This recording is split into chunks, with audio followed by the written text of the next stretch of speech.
Hello everyone.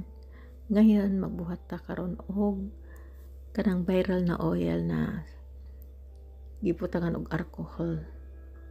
Yung seeds sa avocado. Pero akong buhaton karon olive oil akong gamiton og 2 ka seed. Siguraduhin na hugas ang bote at dry. Lagyan ng olive oil. Tapos igadgad ang seed sa avocado. 2 akong gigamit kay ubay-ubay pud ning akong olive oil. Human i-mix together na nimo sa avocado sa olive oil. Tan-awa akong gibuhat guys.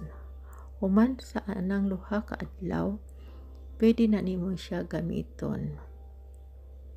So before you use, shake it like this.